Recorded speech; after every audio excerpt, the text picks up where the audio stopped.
It's the outlandish, politically incorrect Mr. Giroro.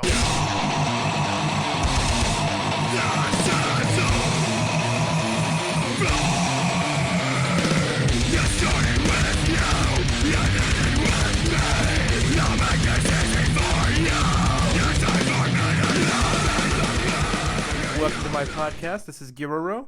Those of you who are familiar with my YouTube channel, I originally was doing a podcast with my brother that included video and other things like that, and it was harder to have people all together to communicate and stuff like that. And as well as I was trying to filter what I said, because my brother's I'm not gonna say he's a prominent YouTuber, but he was on a big team.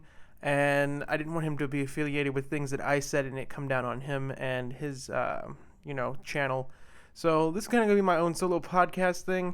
So I want to welcome you guys to the very first episode. And hopefully this is going to go more than on my YouTube channel. Hopefully I can get this in other places as soon as possible. There will eventually be guests. But this is pretty much just for me to talk about what I wanted to talk about and not worry about, time limit, how much time somebody else has. Like I said, filtering, because I don't filter very well. I'm not very politically correct, and I mean it's just kind of what it is. So yeah, that's just an introduction for you guys. I hope you guys really enjoy this podcast, and I'm gonna hop right into it. And whatever I think about is what we're gonna talk about. I usually have plans set aside, but yeah, this one I don't know. It came from the heart. I have a friend who is in the military. All right. I don't even know if I consider him a friend anymore. He was a friend at one point in time. I slowly stopped being his friend because I moved away. And what had happened was he kind of became a bad influence on the people around him. Now, some people don't believe in bad influences. Some people do. I'm kind of the same idea that, hey, you are responsible for yourself. You're responsible for what you do, and that's it. But some people are just actually thinking that you're only responsible for what what you do. And that's what I said. But I think that there are some outlaying factors around you that make you responsible for other people's actions. If I'm a douchebag and I start hanging out with good guys, they're going to slowly become douchebags because they think it's cool and fun. And this is kind of what happened to this guy. He was kind of always a douchebag, but I didn't really see the douchebagginess until after I was hanging out with him for about a year or so. I moved away, and then I came back and I was hearing, that he'd gotten into stealing and stuff like that. So that was that. And all of a sudden I was hearing, he was sleeping with multiple women at once. And okay, yeah, you're a guy, yeah, go for it, I guess. But my thing is, you're breaking women's hearts just to sleep with other women. You gotta, maintain the campfire or the campground rule. Leave it the way it is. Leave it the way it was when you got there. Leave a woman the way the way she was when you got with her. And this is completely not what this guy was doing. And that was the first little sign that, me and him, we couldn't be friends again. I hung out with him one time later than that, and he was completely full of himself. He was on this complex of, yeah, I'm the shit, and no one else is better than me. And that was kind of the deciding factor that I did not want to be his friend anymore. Now, he's in the Army, and it seems like he's developed this complex of, I'm in the Army, I deserve respect. And that's a lot of people in the Army are like that. A lot of people in the Army are like, yeah, we're in the Army, you better respect us because we're fighting for your freedom. But something I've noticed, at least when I was in high school, I wanted to do the Army, believe it or not. I definitely wanted to join the Army. I wasn't going to be anything special. I wasn't going to be like a engineer. I just wanted to be an infantry soldier, and I wanted to be on the ground. And I mean, I can respect a man who has seen combat, who has been on the ground. And the whole idea of respect your soldiers or thank your soldiers came from the time when there was a draft where people didn't have a choice to go into the Army, when these people were forced to go because we needed them. Now these people have a choice. That's their career path. Whether they're doing it for the money, they're doing it because they want to protect their country, or they're doing it just for the benefits, which I guess can go fall in money, but still you get my idea. And I can't stand this military complex that we have, at least now, with most of the soldiers that are like, we have defended your freedom, respect me now. Even though I've never seen a lick of combat, I demand your respect. And so, frankly, I just want to be like, fuck you. Okay, like that's what I want to tell them, and it's not because I disrespect the army. It's not that at all. I respect the soldiers, and what they do, but most of the people who go to the army that I've noticed lately, and I'm gonna catch a lot of flack for this, but you know what? Go ahead. Most people who go in the army, there are three types of people. There are people who generally, want to go and protect our country. People who, are 100% yeah America, and I thank you guys. Without the soldiers, we would not be a free country. I would not be able to say this without soldiers. So I will go ahead and say that. But with that being said, the second type of people are jocks. The jocks who were used to being the stars of the football teams, who didn't make it, who didn't want to go to college. They wanted to join the army because their whole reasoning behind it was, I want to kill people. Those are the people, first of all, that fuck up the army for 90% of the people who watch TV, because these are the people that you hear rape women when they're in the army. These are the people that you hear that they slay children, women and children, because there was a weapon present or something like that. These are the people who they don't understand that their actions will still reflect all Americans because they don't care. And the third type of people are people who were generally wanting to go to the army just because they want the benefits. And that's still okay with me. I don't mind that like, why should I care? That's a great reason. I have another friend who went to the army just because he wanted to use the GI grant, I think it is what it's called, to go to college. He didn't go to college after all, but still my point is I can't knock that hustle. That's a great idea. But unfortunately, that guy that I'm talking about, the one who went to the army to use the GI Bill, has also gotten this complex now that I'm in the army. I'm the shit. Fuck you. And generally, I mean, it's okay to have, whatever type of idea complex that you want to have. If you want to have a idea of, I'm cool regardless of what anybody says, I'm the shit regardless of what anybody says, that's people. I understand that. But it comes a time where you just don't treat people like garbage. And then when you do treat people like garbage and they stand up to you, you take it. Not hide behind the fact that you were in the army and you try to place it on the idea that they were disrespecting you and that they should respect you solely because you were in the army. And that's kind of where this rant's getting down to. I can't stand those people. I am the first one to go up to tell a soldier, thank you for your service. I am the first one to do that every time to people. I've done it to one soldier when I was in JROTC. We were doing this big thing for, we were collecting money to go to the VA, to give to the veterans of foreign wars or whatever, VFW. That's what I meant to say. We were going to donate the money to them, and I went up to a soldier, and, I didn't realize he was a soldier at the time, and I asked him, if he wanted to donate. He said he is a veteran, and I apologized, and was like, oh, well, thank you, for your contributions, to America, and thank you for serving. And he was completely selfless. He said, you don't have to thank me. He goes, that's what I wanted to do. I wanted to help America. I wanted to make sure that children like you were going to be able to grow up in a country that was free.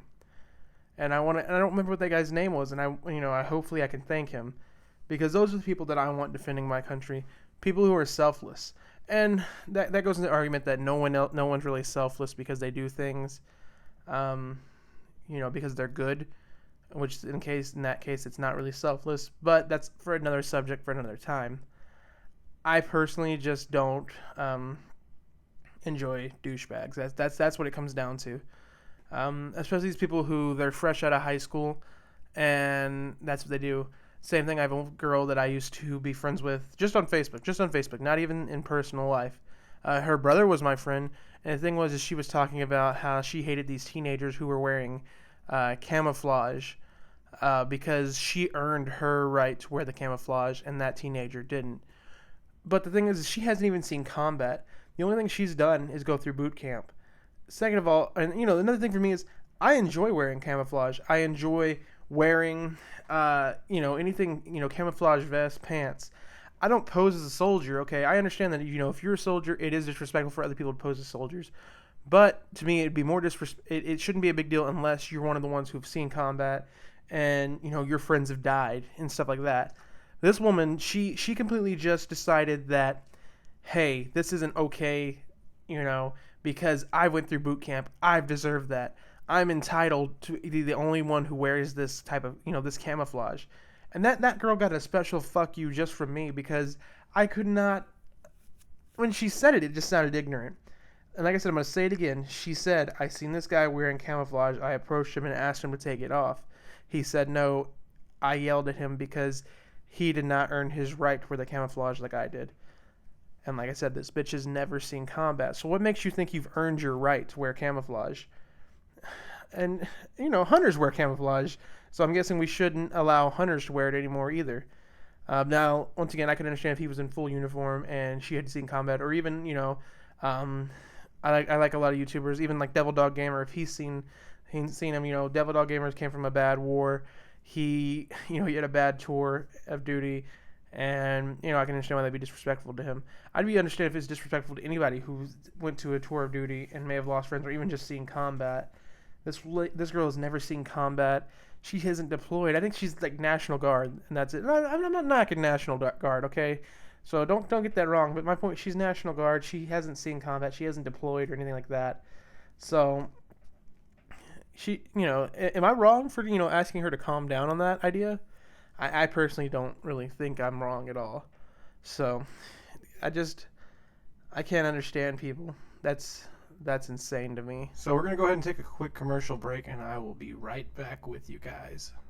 And we are back. Those of you who don't know, that will actually be used as a commercial break, hopefully, in the future. If you're wishing to advertise, right now advertising is going on for cheap. Actually, for free. If you're wanting to promote a website, a product, or, even your own YouTube channel, just message me on Twitter, on YouTube, or on my Facebook page, and I will get back to you as soon as possible. All I require is a good audio ad, and I will be more than happy to help promote for you. Or you can give me a script, and I will definitely read that off for you, as well as, if you have a YouTube channel, I'll check it out and tell you what I think about it and use that as the ad. But guys, my next story was about, school shootings. Not necessarily school shootings themselves, but there's been a lot of them going on lately. And I guess this kind of leads into a topic I had spoke about earlier in a previous podcast that I had been taking part of, but the name escapes me. Pretty much we were talking about school shootings. School shootings have been happening, it seems, I know, probably forever. The earliest one I can remember is the sniper in Texas, and I'm sure there was ones before that, and, the biggest ones stand out as Columbine, and, the more recent one, I don't even remember what college it was at, but, the guy with the, nice car, nice clothes, and he pretty much shot people because he could not find a mate. And I was, going through the internet, and I found this thing that apparently this school is starting to make bulletproof blankets, and it's designed to protect kids from school shootings and tornadoes. Now, the thing, this blanket itself is crazy. It looks like, if you remember when you were in preschool, maybe kindergarten, I think, you had nap time and you had those red mats that you rolled out. That's what it looks like. But the thing is apparently it's supposed to be able to withstand 200 miles per hour falling debris and protect against 90% of all weapons that have been used in school shootings in the United States. But I'm gonna go ahead and poke holes in this thing already. It can withstand 200 miles per hour falling debris. That's cool and all, but can the human body withstand that? I guess. I mean, I'm not really sure what the human body can withstand to be. I'm not a doctor. I'm not, an actual engineer of, the science ways at least. But that's, first of all, that's kind of the thing right there. Apparently it's in Oklahoma, and I don't think they realize the stupidity of that. I mean, I understand that they're trying to protect children, but first of all, are they going to require schools, at least, it's not going to be high schools, but elementary schools for kids to carry those? As well as, if you see a picture of these, you could easily, I don't want to promote school shootings at all, but the head's very exposed still. Like I said, it was apparently in Oklahoma they revealed the idea of the bulletproof blanket, and it pretty much is just supposed to stop the bullets. Apparently it's going to be an ordinary thing in this school. Like I said, I haven't watched the video. I just read the story, and the thing is they're foldable, and they can be strapped on the front or back for students or teachers, either one. And they apparently just start under $1,000. So I feel like parents are going to be trying to buy these. Hopefully schools are going to, require kids to actually, I'm trying to think of the word, require kids to actually buy these. And I remember, at least in high school, that I had to pay what they call them fines or dues. That's what they were, dues. To participate in lab, to participate in certain labs and stuff like that, which was stupid because it was part of the. It was pretty much the required basics, Pretty much I had to learn how to do, or I had to do this fucking stupid project, or I had to go and write this, definitions for an hour, period. So this is kind of going to be almost the equivalent. You're going to have to buy this before going to school, I'm pretty sure. And if not, then they're probably not going to allow you. I don't know. It just depends, I guess. You'll probably use used ones that are nasty and beat up. Thing is, I guess I'm assuming it's going to be kind of heavy because it says that it's made of the same material that the military and police officers use for their body armor. It's used to catch and deform the bullet. So, yeah, I'm assuming it's going to be pretty heavy, and they're going to try to sell it to schools and to nonprofit organizations, in bulk.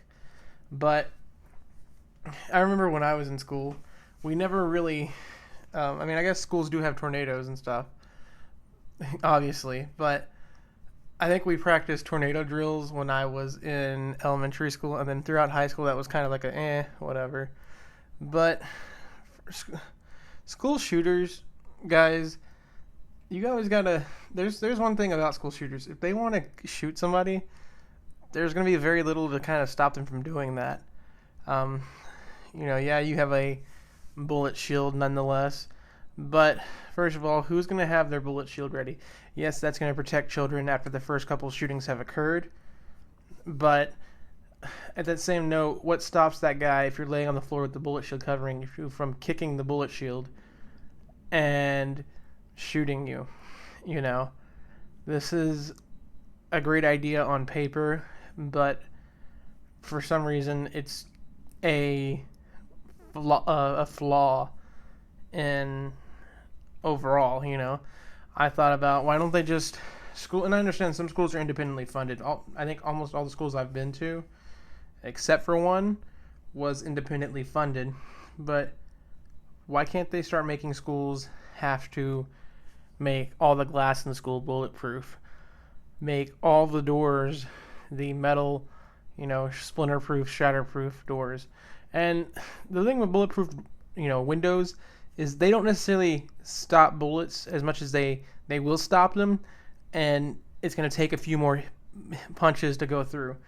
Some people don't believe in the whole, if we just start allowing guns in our school, it will stop stop people from shooting up schools, which it's a double-edged sword, right? You can have a security officer who's having a terrible time at home go on a spree because he's, like I said, he has nothing left to live for. He's upset. He doesn't know what to do with his life. And like I said, it's a double-edged sword, but I feel like if teachers are allowed to carry, then great, And not all teachers are even available. Some teachers I don't believe are trusted. That's the big thing. I don't trust a lot of teachers because I've seen some teachers, you see them on the internet all the time. They flip out, they'll put hands on children. But at the same time, you can't take away everybody's right to guns.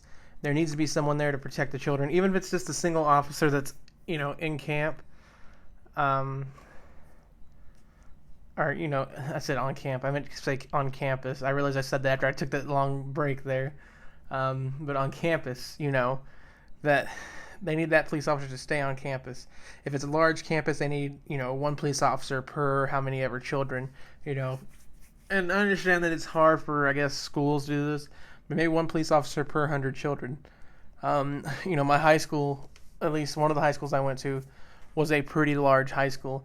We had we had like 5 buildings on campus that were separated through outside. Like you had to walk outside to get to a lot of these buildings, except for one of them, which had like a skywalk.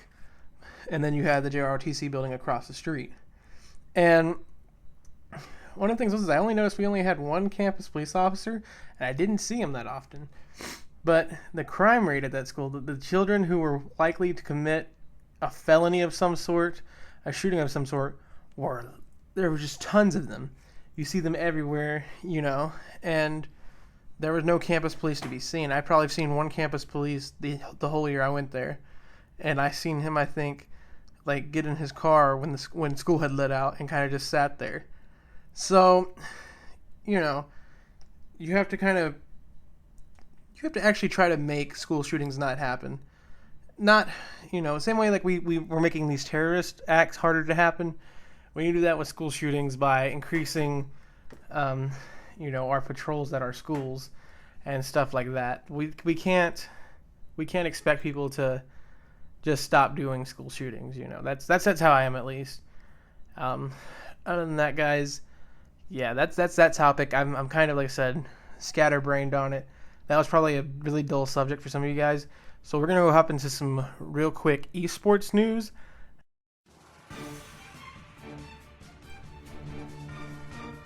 So we're going to start out with the Call of Duty X Games event.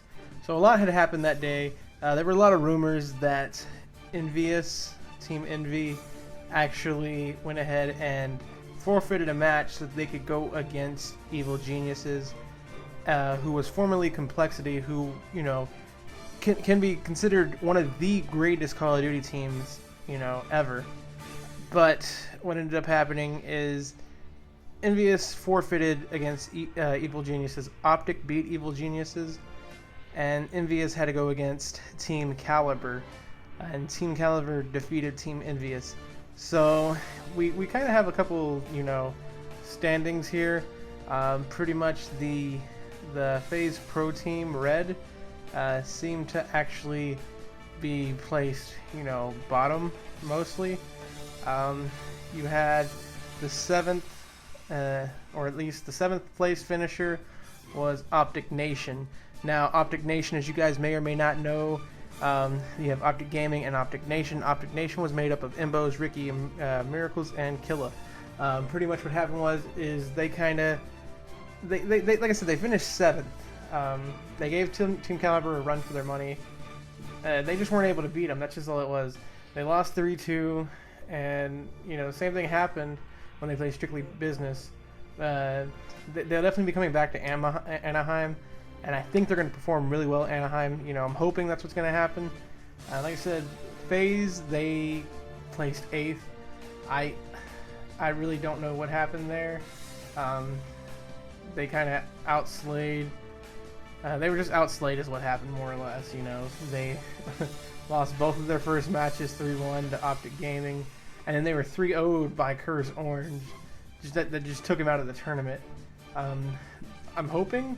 I don't really want to see them drop anybody, but there's definitely going to be some changes made, so they're going to actually place in Anaheim, and I want to see what happens. I really want to see FaZe in the top couple of teams. So yeah, you have that happen. 6th place, you had Strictly Business. Strictly Business, they had a pretty good team. I believe they have one of the better teams. They picked up Fizzard, and he kind of only is an S&D player, and he definitely showed it this weekend. They shocked a lot of people, with the play that they had, but they lost 3-1 to Evil Geniuses, and then they kind of picked up the pace on Optic and went 3-1 to Optic, the Optic Nation team, and Strictly Business, beat Killa's team, only to end up playing against Evil Geniuses and getting 3-0'd. So I definitely want to see SB. like I said, I'm a huge fan of the competitive Call of Duty community, and I definitely want to see SB actually perform well. And I don't want to say I want to see any of these teams perform awful, because I don't. I definitely want to see them all perform great, but I definitely want to see them perform closer against each other. I guess that just can't happen. Curse finished in 5th, and they picked up Saint for the X Games. Saints, I guess, is what his name is, but it's listed as Saint. People thought that Curse Orange would place last. They were 3-0'd by Envious in their first match, but they dominated FaZe Red, 3-0, and then with a 6-0 S&D shutout, and they, like I said, they showed up to play Team Envious again, but pretty much Envy just shut them down. Envy, like I said, is a tough team to beat, and especially with the lineup with Envy. Envy has the lineup of Merc, Parasite, Study, and Nameless, and like I said, that's a tough lineup to beat there. However, they did Envious placed 4th, so they placed short, just out of medal placing rank. So they weren't going to be able to take any medal home. And they were able to take on the world champions Evil Geniuses, but they weren't even able. They survived elimination by Curse Orange, and I don't know what to say about them. They underperformed to me is more or less what happened. They underperformed. They did bring it to game number 5 against Evil Geniuses, but they just couldn't close out the series on them. That's all there was to it. They just couldn't do it. Evil Geniuses, however, placed 3rd.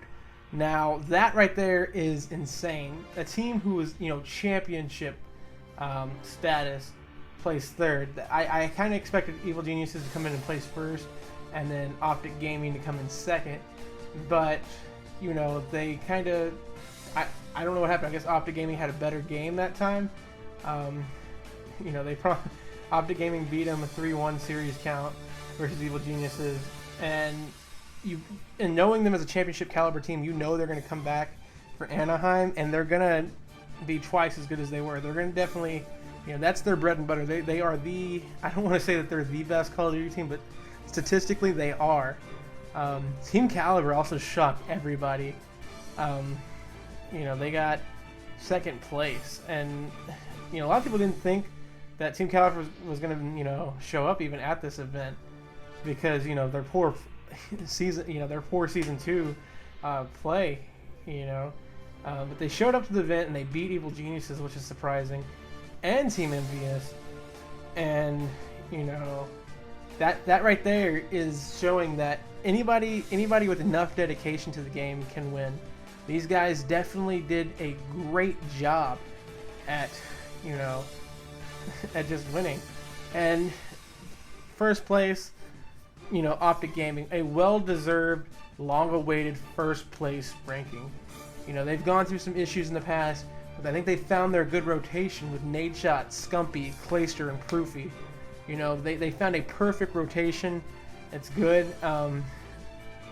Most people thought they would, lose to Evil Geniuses, like I even did, but they didn't. Like I said, they beat Geniuses. They beat Evil Geniuses 3-1, and came to the finals. And it came down to S&D, and they were able to shut down Team Caliber. Like, just shut them down completely. And so Optic went home with the gold. And I'm really interested to see how Anaheim's going to play out now, right? So these teams are all going to, usually after every event, you'll see these teams all of a sudden drop players and pick up new players. I'm kind of interested to see if, Evil Geniuses come back and they take first at Anaheim, and Optic Gaming goes back to not even placing. I want to see Optic Gaming place. I actually want to see both of their teams, in the Optic Gaming and the Optic Nation team, both to place, first, second, third. Either one of those first, second, or third, and that would be great. But what can I say? So that's all I have right now, guys, for your esports news. So I hope you enjoyed that segment as well. This is all the time I have for this podcast, guys. If you enjoyed it, please, subscribe to my YouTube channel. Follow me on Twitter. And it's only going to get better, guys. Like I said, I'm still trying to get into the rotation of kind of just talking and letting you guys, just letting out my feelings, letting you guys know how I feel about these things. Like I said, so it's going to only get better from here on out. Hope you guys enjoyed it, and I'll see you guys in the next podcast.